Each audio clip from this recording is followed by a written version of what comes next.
आऊज़ुबिल्लाहि मिनश्शैतानिर्रजीम बिस्मिल्लाहिर्रहमानिर्रहीम अस्सलामु अलैकुम रहमतुल्लाहि व बरकातुहू। जी जनाब, कैसी है मेरी यूट्यूब फैमिली? मैं बिल्कुल ठीक ठाक, अल्लाह का शुक्र, आप लोगों की दुआएं हैं। तो welcome back to my YouTube channel Yusa Khan daily activities. तो जनाब, यहाँ पे जैसे कि आप देख रहे हैं कि मैं सी रही हूँ कपड़े, ये किसी क्लाइंट के हैं और आपको अपनी दिखा रही हूँ मसरूफियत के क्या क्या चल रही है ईद की तैयारियाँ। तो बस यहाँ पर ये मैं बना रही हूँ धोती शलवार और शॉर्ट कुर्ती।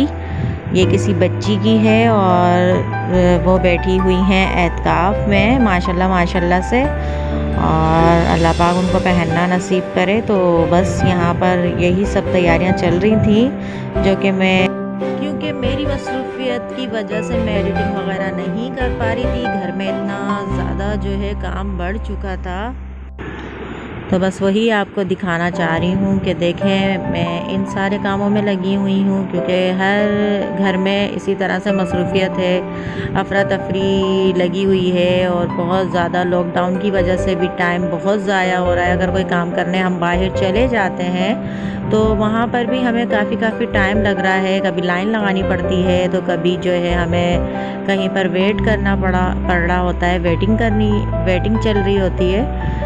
तो जनाब बस यहाँ पर जो है यही सब चल रहा है, तो यही सब दिखाने के लिए मैं हाजिर हुई हूँ कि देखें माशाल्लाह से कितनी अच्छी है। सिल्वर बेल लगी है डार्क नेवी ब्लू कलर पे, और इनका ये फ्लैट कॉलर मैंने बनाया था और धोती शलवार बनाई थी।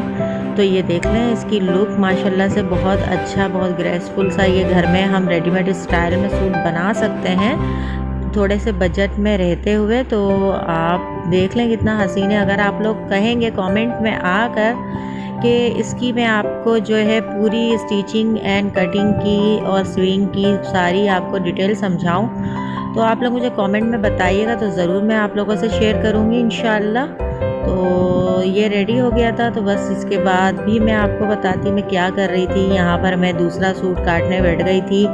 ये मेरे भांजे का सूट है और ये इनके ईद के फर्स्ट डे का है। कपड़े तो बहुत बनाए रेडीमेड, मगर जो मज़ा शलवार कमीज़ में है और ईद पे पहनने का वो एक अलग ही मज़ा होता है।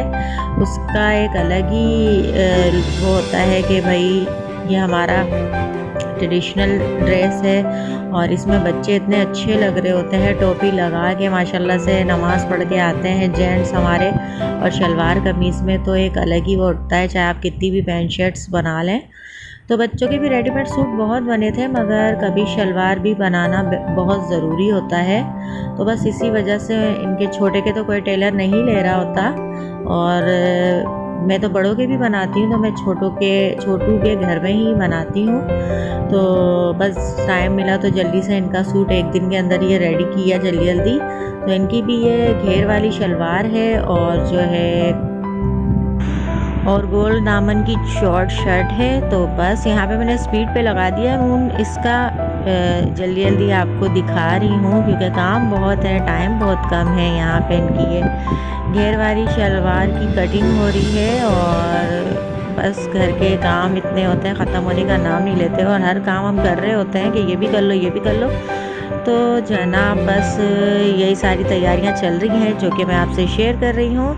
यहाँ पे मैं इसकी कटिंग कर लूँगी और बहुत अच्छे से तैयार हुआ था। ये सूट भी बड़ा स्टाइलिश और बहुत अच्छा लग रहा था, और अब देखते हैं पहनने के बाद कैसा लगेगा। इंशाल्लाह ईद पे पहनेंगे। ये देखें रेडी हो गया है और बस ये इसके बटन लगवाने में जा रही थी। थोड़े से काम के लिए बंदा बाहर जा रहा होता है तो इसमें भी बहुत ज़्यादा थकान हो जाती है। अंदर बाहर के काम सारे खुद ही मैनेज करने होते हैं, घर को भी देखना होता है। तो बस इन्हीं चक्रों में जो है टाइम नहीं मिल पा रहा बिल्कुल भी कि बंदा बैठे सुकून से मोबाइल हाथ में ले। तो बस ये वीडियो मैंने जमा कर ली थी बना के। मैंने ये थोड़े मैंने सारे काम, ये देखें बटन कितने हसीन जो है लग रहे हैं। ये एक चैन स्टाइल आया है कुंडे वाला ना, बहुत ही अच्छा लगा। ये मैंने मेटल में लगवाए और ये देखें शर्ट कितनी हसीन तैयार हुई है और बहुत ही प्यारी, कलर भी बहुत ठंडा सा है तो बहुत ही अच्छा लगेगा। दोनों भाइयों के ये एक ही जैसे कलर हैं और बस ये मैंने नॉक वाला कॉलर लगा दिया था और ये बटन लगा दिया था। अब ये मैंने भिजवा रही हूँ अपने भांजे की शर्ट सूट और यहाँ लेके बैठ गई थी। मैं ये लुंडे से लाई थी काफ़ी टाइम पहले के, ये पड़े हुए हैं और मैंने कहा कुछ कुशन वगैरह बना लिए जाएं घर में से ही। पूछा मैंने मार्केट जाके तो बड़े भाई कॉस्टली हो रहे हैं, बड़े रेट हाई हुए हैं। तो बस मैंने सोचा, मैं बेडशीट लेने गई थी तो मैंने सोचा ये घर में से ही निकाल के बना लिए जाए। रेट तो मालूम मैंने कर लिए थे। ये बेडशीट लेकर आई थी मैं, तो बेडशीट भी थी मगर ये मैं जो है मैंने कहा बना लूँ बेडशीट, मगर अभी टाइम ना होने की वजह से शायद शादी ही सीनी पड़े। यहाँ मैंने ये पर्दा लाई थी तो इसको सोच रही थी मैं एक गाँव तकिए जो होते हैं गोल तकिए उन पर लगा दूँ, अस्तर में ये ब्राउन वाला कपड़ा लगा दूँ। तो ये पर्दे का कपड़ा है, आप ना समझिएगा ये बना बनाया कुछ भी नहीं है। ये पर्दे में इस तरह का डिज़ाइन था। और जनाब यहाँ पर मेरे बेटे ने मुझे 2000 रुपये ईदी दी थी क्योंकि वो पार्ट टाइम एक और काम कर रहे थे छोटे वाले। तो अभी अभी आए थे तो उन्होंने मुझे ईदी दी। मैंने कहा वाह भाई मज़े आ गए, मुझे 2000 रुपये मिले। तो ये भी घर में ही लग जाने हैं, मुझे पता है मैं घर के लिए ही कुछ ना कुछ कर लूँगी। तो बस ये मेरे बेटे ने मुझे अपने पैसों में से ईदी दी थी। ये पार्ट टाइम इसने ये काम किया था अपने लिए, पॉकेट मनी के लिए, क्योंकि काम वाम तो हो ही नहीं रहा है लॉकडाउन की वजह से। तो ये घर के करीबी काम पे जाते थे तो वहाँ पे ये करा है। रोज़े के फ़ौरन बाद मैंने बच्चों को लेके बैठ गई थी कि जल्दी जल्दी मेरे साथ ये करवा लो। और ये डिवाइडर का सामान वगैरह मैं निकालवा के बैठ गई थी, बर्तन सारे, और इनको वॉश कर रही थी क्योंकि बगैर वॉश करे तो मुझे सुकून आता नहीं है। और बहन के बच्चे भी आए हुए थे, एक तरफ वो भी धमाल मचा रहे थे मगर वो भी साथ हेल्प कर रहे थे साथ साथ। तो बस मैं यही वॉश करके और ये क्लीन कर रही थी। इतनी डस्टिंग हो रही थी, ऐसा लग रहा था जैसे पता नहीं कितने सालों से मैंने क्लीन ही नहीं करा। तो मैं बस यहाँ पे ये हाथ के हाथ वॉश करती हूँ, मैं डस्टिंग नहीं करती बर्तनों की, चाहे मैं 1 महीने में करूँ चाहे मैं 15 दिन में करूँ। और यहाँ देखिए कितना ज़बरदस्त सा अच्छा सा एक एक चीज़ वॉश करती हूँ, एक एक चीज़ मैं कुछ भी नहीं छोड़ती। और बस ये सारा डिवाइडर बच्चों ने मेरे साथ साफ़ करवाया और इसकी सारी डस्टिंग वगैरह भी करी और ये सारे बर्तन मैंने वॉश किए। बस ये सारा रखने के बाद, ये मेज़ वगैरह क्लीन करने के बाद मैंने रूम वॉश कर लिया था और चटाई वगैरह सब उठा ली थी, सब साफ़ कर दिया था। यहाँ मेरे लग रही है मेहंदी क्योंकि रात में मैं थक बहुत चुकी थी तो मशीन का काम करने के लिए बिल्कुल हिम्मत नहीं हो रही थी, कमर में बहुत ज़्यादा तकलीफ़ हो रही थी। तो मैंने कहा मशीन का काम तो वैसे बहुत है और चांद रात का पता चल गया था कि नेक्स्ट डे चांद रात है। तो बस भाई मैंने बोला जल्दी जल्दी जो है भतीजी को बुलाया और मैंने मेहंदी लगा ली। तो मेहंदी भी मैंने 2 साइड लगवाई है दोनों हाथों में और अभी बकाया बाकी है, अगर नसीब में होगी लग जाएगी। तो क्योंकि उसको भी काफ़ी सारे लोगों को मेहंदी लगानी होती है तो मैंने कहा बेटा आ जाओ, अभी आप भी फ्री हो, वो भी फ्री थी जब भी, वो भी यही सारे काम कर रही थी और मैं भी। तो मैंने कहा बेटे आप जल्दी से आके मेरे ये काम कर दो। तो वो माशाल्लाह से आ गई थी और मेहंदी मेरी 2 हाथों की तो उसने कंप्लीट करवा दी थी माशाल्लाह से। तो बस यहाँ पे मेहंदी फिलअप हो रही है और सहरी का टाइम हो गया था। ये 12 बजे से स्टार्ट करी थी और उसके बाद ये जो है 3 बज गए थे हमें मेहंदी के चक्कर में, क्योंकि ये बहुत ज़्यादा कलर छोड़ रही थी और बहुत ही ज़्यादा जो है ना ये जो है मैश हो रही थी, जगह जगह पे हाथों पे फैल रही थी। तो बस इस तरह से मैंने इसको जल्दी से वॉश करा क्योंकि टाइम तो था नहीं, बस जो लगने का टाइम था बस वो था और वैसे भी ज़्यादा देर छोड़नी नहीं थी। और ये नेल मेरे येलो यूँ अरे मैंने अर्क लगाया है मगर ये मेरा कल में हो जाएगा ये डार्क कलर, इंशाल्लाह आप खुद देख लेंगे। तो ये मैं कल जो है एक दफ़ा और लगा लूँगी दूसरा कोड, तो ये मेरा जो अर्क का कलर है ये भी अच्छे से आ जाएगा। यहाँ मैंने दाल रख दी थी क्योंकि कुछ समझ नहीं आ रहा था, तो ये जल्दी जल्दी से जो है मैं इसको थोड़ा सा मैश कर रही हूँ। दाल मेरी रेडी हो गई थी, ये मैंने रख दी थी बिल्कुल धीमी आंच पे, स्लो फ्लेम पे बनने के लिए। अब मैं इसके भगार का कर रही हूँ तैयारी।